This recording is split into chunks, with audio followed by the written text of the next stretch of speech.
مرحبا للجميع. نحن اليوم نلتقي مع مأمون عبد الحي رئيس بلدية الطيرة، ونحن قريبين على انتخابات السلطات المحلية راح تقام 27/2.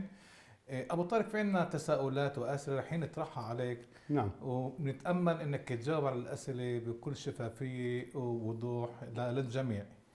أبو طارق، أنت هاي أول بوعدك إنه كل الأجوبة تكون أجوبة دقيقة جدا، رغم إنه إحنا بنشتغل في الانتخابات وجو الانتخابات، ولكن التزم بأجوبة اللي تكون دقيقة وصحيحة. ماشي الحال. الحين نحن نسألك الأسئلة ونتأمل نسمع الأجوبة، وأكيد رح تكون في تساؤلات معينة رح نسألك خلال اللقاء. أوكي. أول شيء تعال نبدأ من مأمون عبد الحي. كشخص كابن مدينة الطيرة، أكيد في شباب الجيل الجديد خاصة اللي بعرفش مين هو مأمون عبد الحي، فيا ريت أول شيء تعطينا لمحة عن مأمون عبد الحي. أولا أنا بحييكم، بحيي الجميع، بحيي أهل بلدي فردا فردا. طبعا أول أمر أنا بقول أنا طيراوي فخور في بلده وفي انتمائه لبلده، ومحبة البلد بتزداد بالنسبة لي يوم بعد يوم. مأمون عبد الحي هو مواطن في هذا البلد. أنا من مواليد 1971، متزوج. طبعا زوجتي ميساء تعمل في شركة المراكز الجماهيرية، وعندي ولد طارق طالب جامعي. الحقيقة بأنه في بداية الطريق كان عندي دائما تساؤلات بالنسبة للموضوع اللي بدي أتعلمه في الجامعة، ولكن في نهاية المطاف توجهت نحو القانون. لقب أول في القانون من جامعة تل أبيب، لقب ثاني في القانون من جامعة بار إيلان، وكمان طبعا اشتغلت في مجال وفي مهنة المحاماة ما يقارب 10 سنوات. ولكن لا أخفي أبدا بأنه كان توجهي دائما نحو العمل السياسي، فكنت عضو بلدية، ومن بعدها خضت انتخابات لرئاسة بلدية الطيرة اللي لم أوفق بها في تلك المرحلة. ومنذ 2008 تم انتخابي كرئيس بلدية الطيرة 3 دورات متتالية، واليوم بنافس على الحصول على شرف تمثيل هذا البلد للدورة الرابعة. قبل ما أكمل بالأسئلة بدي أسألك إشي معين، إنه شو هي الأسباب اللي دفعتك إنك تترشح لرئاسة البلدية من الدورة الأولى؟ أنا ابن هذا البلد مثل ما قلت، وبحب بلدي. ففي الفترة اللي قررت فيها أن أخوض المعترك السياسي كانت الأوضاع في بلدنا صعبة للغاية من وجهة نظري طبعا، وكان هناك كثير تساؤلات بالنسبة للمواطن الطيراوي، كيف ممكن نعيد البلد إلى المسار الطبيعي اللي ممكن إنه تستمر هاي البلد وتتطور. فمحبتي لبلدي دفعتني بأن أخوض هذا المعترك، فكنت عضو بلدية في المعارضة. ومن خلال المعارضة اشتغلت سنوات. كنا معارضة بناءة وفاعلة، اللي استعملنا كل الأساليب والوسائل المتاحة للمعارضة، سواء من خلال النشر أو سواء من خلال الظهور في وسائل الإعلام وفضح قضايا اللي من وجهة نظرنا كانت تضر في البلد، أو سواء من خلال التوجه إلى المحاكم، حتى إلى محكمة العدل العليا عندما كان هناك لزوم بأن نتحرك نحو محكمة العدل العليا. كانت فترة صعبة جدا، كان للكلمة ثمن. للأسف الشديد عانوا ممثلي التحالف في حينه من معاملة عنيفة. يعني أنا لا أنسى إطلاق النار على بيوت بعض أعضاء البلدية من التحالف بسبب موقفهم السياسي، ولكن كان قرار بأنه إحنا في خدمة هذا البلد وإحنا مستمرين في العمل كمعارضة من أجل أن نحصل على أفضل ظروف لبلدنا ومن أجل أن نساعد بلدنا. أكيد من معظم وقتك كان عمل بلدي، حتى بعد ما صرت رئيس البلدية يعني أكثر وقتك مع الناس، بين الناس. نعم. من ناحية شخصية عائلية الإشي ما عمل لكش صعوبات أو ما ضايقكش؟ طلع هناك ثمن، وبحب في هاي الفرصة طبعا أتوجه للمرشحين الآخرين اللي بيطمحوا لأنه يكونوا في رئاسة بلدية الطيرة، وطبعا هذا حق لهم، ولكن هناك ثمن لهذا العمل. الثمن هو كبير جدا. أقل عائلي وأقل لقاء مع العائلة وأقل تواجد مع العائلة وأقل حياة مع العائلة. أكثر عملك هو مع الجمهور، مع بلدك، عملك في البلدية، خارج البلدية، المؤسسات، الاجتماعات، اللقاءات.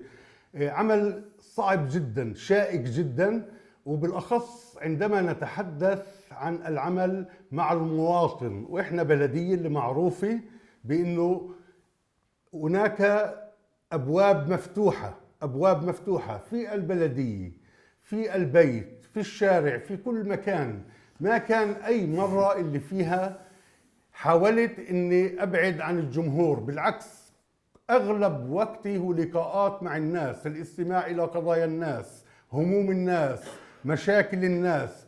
عمل مضني وشائك جدا اللي كمان له ثمن بالنسبة للعائلة، ولكن عائلتي الحمد لله كانت تتفهم وما زالت تتفهم معنى أن تكون رئيس بلدية، وكانوا يقدموا لي وما زالوا بيقدموا لي كل الدعم للاستمرار في هذه المسيرة.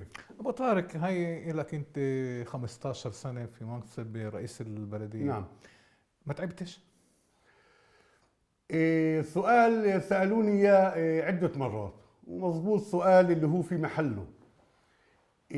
كان ممكن أن أفكر بطريقة أخرى، ولكن خوفي على هذا البلد من أن يتراجع إلى الخلف هو بالأساس ما دفعني إلى أن أستمر في مسيرتي. والأمر الثاني والثالث اللي مهمات جدا، ما زالت لدي كل الطاقات من أجل الاستمرار بخدمة هذا البلد. أملك طاقات كبيرة جدا، وهذا السبب ودافع محبتي لبلدي من أجل الاستمرار في خدمة بلدي. الأمر الثالث والمهم جدا، أنا أمتلك اليوم خبرة كبيرة في هذا المجال. وعلى فكرة هون بدي أكد أنه عمل رئيس البلدية أو المهمات الملقاة على عاتق رئيس البلدية مهمات صعبة جدا. المهندس يعمل في مجال الهندسة، المحامي يعمل في مجال القانون، المعلم يعمل في مجال التعليم، الطبيب يعمل في مجال الطب. رئيس البلدية يعمل في كل المجالات المختلفة المرتبط فيها حياة المواطن الطيراوي. رئيس البلدية يعمل في مجال الشؤون الاجتماعية والطبقات الفقيرة. رئيس البلدية يعمل في مجال التعليم، المدارس، المؤسسات التعليمية. رئيس البلدية يعمل في مجال الرياضة ودعم الرياضة، الشباب، البناء. رئيس البلدية يعمل أيضا في مجال الجباية. رئيس البلدية يجب أن يكون بلقاء دائم مع المواطنين، أبواب مفتوحة، سماع قضاياهم الشخصية. في كثير من الحالات نتدخل في قضايا شخصية وفي حل النزاعات والخلافات إذا كانت هناك خلافات حتى داخل العائلة الصغيرة. رئيس البلدية يجب أن يكون له موقف سياسي ويمثل بلده على مستوى الدولي. رئيس البلدية في لقاءات مختلفة وكثيرة في المؤسسات الحكومية المختلفة، الجمعيات المختلفة. رئيس البلدية في لقاءات واجتماعات سياسية محلية قطرية. عمل مضني وشاق، وهذا يتطلب الكثير من الخبرة والإصرار على خدمة البلد. حلو. طيب أبو طارق، بنحكي عن موضوع اللي مهم جدا حسب نعم. رأيي أنا. يعني أنا منتبه إنه بالدعاية الانتخابية والإعلام الانتخابي عندكم بالفترة الأخيرة منتبه، يعني مهتمين كتير في موضوع الشباب. بتحكوا كثير عن الشباب، نعم. عن مستقبل الشباب، عن البناء، عن الدور، وعن شو التغيير؟ يعني عند مأمون وعند قوائم اللي تابعة لمأمون، التحالف تبعين مأمون، كلهم بيطلعوا على الشباب على انهم شيء مهمين جدا. شو التغيير اللي صار بهذا الاهتمام عندك؟ طيب، أول شيء بحب أكد بأنه ورقة الشباب هي ورقة اللي بيرفعها كل مرشح على مر السنين. مش أول مرة يتم الحديث عن الشباب وعن مستقبل الشباب وعن واجباتنا تجاه الجيل الشاب. ولكن حبيت أنه أطرح بمختصر ما معنى أن نعمل من أجل الشباب. هناك في كثير مرشحين اللي بيرفعوا شعار الشباب الشباب الشباب الشباب. لا، أول شيء لما احنا بنحكي عن مؤسساتنا التعليمية بتخدم الشباب. يعني لما بنحكي عن صفوف البساتين، المدارس، المؤسسات، توفير الإمكانيات، توفير البرامج داخل هاي المدارس، احنا بنخدم أولاد الشباب. مين هم عمليا اللي موجودين في مدارسنا اليوم؟ هم أبناء الشابات والشباب في هذا البلد. لما بنحكي عن توفير منحة تعليمية للطالب الجامعي، ومين هو الطالب الجامعي؟ الطالب الجامعي هو الطالب اللي طبعا الشاب. لما بنحكي عن دعم أبنائنا وأولادنا من الفرق الرياضية، لما بنحكي عن الملعب البلدي، توفير الإمكانيات والقدرات للفرق الرياضية والأماكن، ترميم الملعب البلدي بمبالغ مالية كبيرة جدا، توفير ملاعب داخل الأحياء المختلفة. مين اللي بيستعمل هاي المرافق؟ هم الشباب. لما بنحكي عن بركة السباحة، اليوم نقوم ببناء بركة سباحة عصرية على بشكل اللي تخدم هذا البلد، تستمر بخدمة هذا البلد. مين بيستعمل برك السباحة؟ بيستعملها الشباب. فكل هاي البرامج اليوم كثير بنسمع شعارات، احنا نفذنا هاي الشعارات في ارض الواقع. بس في ناس بتقول مثلا ابو نعم. طارق على انه الموضوع البرك والملاعب هو بس حكي، مش موجود على ارض الواقع. فشو جوابك انت لهذول الناس؟ شو بدك تقول لهم اول شيء؟ طلع اول شيء احنا بنحكي سياسي، وبنحكي عن عمل سياسي. فلا يمكن ان ترضي كل شرائح المجتمع وكل مجتمعك اللي انت بتعيش فيه. حتى لو انه شايف الملعب، في قسم اللي راح يقول لك انا مش شايف الملعب. يعني اليوم لما بتقول له انا بوفر امكانياته، يقول لك مش شايف. في ناس اللي ترفض ان ترى الحقيقة والواقع. الواقع يقول بانه بلدية الطيرة تهتم منذ يوم الأول في الرياضة، تدعم الفرق الرياضية.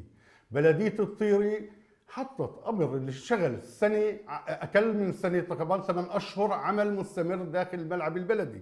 3 مليون شيكل محطين جوا الملعب البلدي لتوفير أرضية وإنارة، بناء قاعة رياضية عصرية مغلقة اللي موجودة احنا اليوم من كلها مدرسة تمشن، أما هي مدرسة عبد الحميد عتيلي غربي البلد. وتوفير هذا البناء وفر لأبنائنا وأولادنا وشبابنا، هم عمليا شباب اللي بيلعبوا كرة السلة، بأنه يكون لعندهم اللعب داخل بلدهم. اليوم بيلعبوا داخل بلدهم بعد ما كانوا يضطروا يلعبوا خارج البلد. لما بنقول هاي المشاريع، لما نقول نبني ببركة، احنا بنطلع والكل مدعي، كلياتنا في بلد صغير يروح ويشوف ويطلع على العمل المستمر داخل البركة. امور اللي مش ممكن ان ننكرها، هذا واقع وهذه حقيقة. أكيد. ولكن اذا سمحت لي كمان، لما سألتني عن موضوع الشباب، التحالف من اجل الطيرة، في هناك قرار بان نبني جيل يستمر بمسيرة العمل السياسي داخل هذا البلد. التحالف من اجل الطيرة هاي المرة قرر بان يكون هناك جيل الشباب داخل قوائمه المختلفة من أجل تأهيلهم لإكمال المسيرة. ما بدنا يكون فراغ في البلد بعد إنهاء عملنا السياسي. نريد أن نخلق مجموعة من الشباب تستمر بالعمل السياسي من أجل الاستمرار بخدمة هذا البلد. أكيد أنت موجود في البلد دائما وبيجوا عليك شباب. نعم. يحكوا معك. نعم. وبصير نقاش بينكم. نعم أكيد. شو إحدى الأشياء المهمة اللي سمعتها أنت مثلا من الشباب؟ اللي شكواهم مثلا؟ ترى الشباب بيحكوا معي بكثير امور. الشباب بيحكوا اول شيء مثل ما قلت لك انا بابي مفتوح ومفتوح للجميع. وكثير من الشباب اليوم بعد ما كان مرة من المرات اذا بنتذكر كان ابو العيلة هو اللي يعالج القضايا في البلدية، اليوم لا. احنا بدنا نحكي عن موضوع العالية. لا بحكي ابو العيلة البيت يعني يعني اذا في شاب اللي كان له قضية في البلدية كان ابوه اللي يجي يعالجها. اليوم الامر يختلف، الشباب نفسهم بحالهم بوصلوا للبلدية، بوصلوا لعند الموظفين، بقعد معهم بستمع لقضاياهم. على فكرة الناس بتفكر انه قضايا الشباب هي قضايا محصورة بأمر معين، لا، قضايا الشباب مختلفة كثيرة وشائكة في بعض الأحيان، ولكن أنا أستمع لكل شاب، أستمع لقضيته وأعمل بكل ما أوتيت من قوة من أجل تقديم الخدمة له.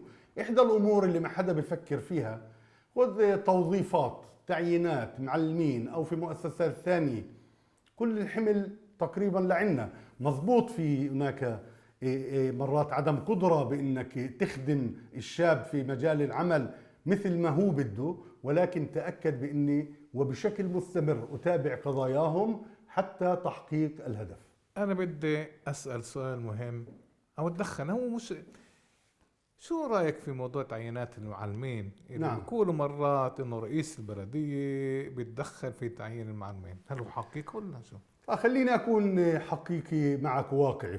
في فترة من الفترات كان تأثير رئيس البلدية في موضوع تعيين المعلمين أكثر وأكبر، ولكن مع الوقت هناك وعي داخل مجتمعنا واعي أكثر، فأصبح هناك تحديدات وتقييدات بالنسبة لتدخل البلدية ورئيس البلدية في موضوع التعيينات، تعيينات المعلمين أو غيرها من التعيينات. ولكن ما زالت هناك فرصة بأن بشوفه كواجب علي أخرى. على فكرة أنا بدي شبابنا وأولادنا أن يكونوا في أطر عمل، ما بدي يقعدوا في البيت بدون عمل. ففعلا بشغل في كثير حالات ضغوطات كبيرة جدا من أجل أن أساعد الالتحاق الشابة أو الشاب وأنه يأخذ فرصة عمل حتى في وزارة التربية والتعليم. ولكن اليوم، وأنا بقول هذا أمر منيح كمان، في هناك شروط معينة وهناك تقييدات معينة وهناك دور وغير الدور، فهمني؟ ولكن ما زال في عنا أساليب اللي نقدر فيها نساعد أبنائنا بالالتحاق بالعمل في وزارة التربية والتعليم، إذا كان طبعا قريب للدور أو في ظروف معينة اللي بنقدر نطرحها ونساعده بالالتحاق بالعمل ضمن الوزارة أو في وزارات أخرى مختلفة. أيضا في تساؤلات عن كتير مواضيع، خاصة مواضيع البناء والسكن. نعم. وأزمة السكن في الطيرة، وليش بيجوا غربية بيسكنوا بالطيرة على سبيل المثال. نعم. فتعالوا نحكي عن هذا الموضوع. أول شيء ليش بيجوا غربية من برا الطيرة بيسكنوا في إمكانية لهم بيسكنوا جوا الطيرة مثلا؟ ليش ما تكون المنازل والبنايات موجودة بس لشباب الطيرة اللي بيعانوا من أزمة؟ نعم. هذا شيء معروف يعني، مش غريب علينا. أول شيء مجتمعنا يتغير، مجتمعنا بتغير قاعد، سواء في الطيرة أو غير الطيرة. يعني مرة من المرات كان مقبول جدا إنه كل واحد يسكن في بلده ويعيش فيها ويموت فيها، ولكن اليوم الظروف تغيرت وهناك حاجة لبعض العائلات أن تتحرك أو تنتقل من بلد إلى بلد. فممكن نشوف إنه في طيراوي اليوم يسكن في بلد ثاني سواء يهودية أو عربية. يعني إذا بنعرفش في تصور يضحك، هناك مجموعة من الشباب اليوم من بلدنا اللي ساكنين في تصور يضحك. فتخيل أنا اليوم لو أجي أقول الطيرة فقط لأهل الطيرة، يعني نقاش غير واقعي وغير أخلاقي. حتى إحنا عرب وعرب في هاي البلاد نعاني من التمييز العنصري بشكل واضح، وبدنا نصير عنصريين تجاه بعض، تجاه العرب. فمهم جدا إن نكون واعيين برضو لمين لا، إحنا. وفي ناس بيقولوا نعم. إنه الطير، إنه أهل الطيرة عنصرية لغيرهم. هذا شيء نعم. يعني نعم. بنقال في الوسط العربي كله تقريبا، إنه على أهل الطير دمهم حامي وعنصرية لبعضهم. طلع بالعكس، الطيرة منفتحة جدا على فكرة، منفتحة جدا الطيرة بالنسبة لباقي البلدان وبالنسبة للناس اللي بتيجي وبتسكن من الطيري وبتختار الطيري، ومش بالصدفة على فكرة بتختار الطيري، لأنه أغلب الناس اللي أجت على البلد لأنها ترى بأنه في هاي البلد في إمكانيات اقتصادية وقدرات ومرافق، موقعها تجارة، بلد اللي هي بتشد كثير من المواطنين في بلدان أخرى أنهم يجي يسكنوا في هاي البلد. أنا من وجهة نظري أهلا وسهلا بالجميع، ولكن كمان مرة بتوجه لأهل بلدنا وبقول لهم منيح جدا إن نمنع من الناس اللي تورطت في قضايا جنائية أن تسكن في هاي البلد. هاي الإشي الوحيد اللي أنا بقول بأنه لازم نشتغل على أنه ما تتحول بلدنا لمكان اللي هو يكون يدعو عائلات الإجرام والجريمة لأنها تسكن داخل هذا البلد. اثنين، وموضوع مهم، كثير من العائلات على فكرة اللي أهل بلدنا بيقولوا عائلات غريبة غريبة غريبة، ولكن كثير من هاي العائلات تزوجت، هناك زواج وعلاقات أو قرابة مع أهل الطيري، يعني ممكن تلاقي طيروية تزوجت شاب من بلد ثاني وقررت أنها تسكن ببلدها، فهذا بعطيها الحق أنها تسكن ببلدها. طبعا يجب أن نحافظ على علاقاتنا كأهل بلد، يجب أن نتخلص من فكرة أنه هاي البلد فقط لأهل البلد الأصليين، لأنه هذا غير واقعي وغير عملي، ولكن يجب أن نعمل على أن يكون كل مواطن في هذا البلد بعيد عن الجريمة وعن الإجرام. بلدنا مفتوحة للجميع، ولكن نريد أن نرى بأن هناك تعامل سليم مع مين نبيعه أو مين نأجره هذا البيت. بتذكر أنا بالسنوات السابقة كانت العائلية بالطيرة يعني ما حد بيقدر يجادلها. صحيح. عيلة بيت معين مع مأمون، كنا مع مأمون ما حد بيطلع. الأشياء تغيرت مع الوقت، مبين واضح إنه في أشياء تغيرت مع الوقت، إنه العائلية من ناحية سياسية بنحكي مثلا اتفككت. شو حسب رأيك هذا إشي يعني مليح مش مليح؟ شو رأيك في الموضوع أنت؟ طلع العائلية منيحة لأمور معينة، العائلية منيحة للعلاقات الاجتماعية. أنا بوقف مع ابن عيلتي لا سمح الله إذا حصل معاه مكروه، أنا بوقف مع ابن عيلتي إن شاء الله دائما بالأفراح وفي علاقات طيبة في مناسبات منيحة، ولكن علاقتنا السياسية واختيار رئيس بلدية يجب أن لا يكون على أساس عائلي فقط. ومش بس رئيس بلدية، برضه حزبية أعتقد. لا لا أنا بقول الانتخابات يعني اليوم أنا أول شيء من عائلة عبد الحي، بفتخر بانتمائي لهي العائلة، عائلتي حبايبي قرايبي أهلي أصحابي عزوتي، ولكن في الانتخابات مش أول مرة بدعو أهل عائلتي وعائلة عبد الحي بأن تنتخب من تراه مناسبا ومآمنة بأنه أكثر إنسان مناسب لخدمة بلده. ولكن بدي أوضح لك نقطة معينة.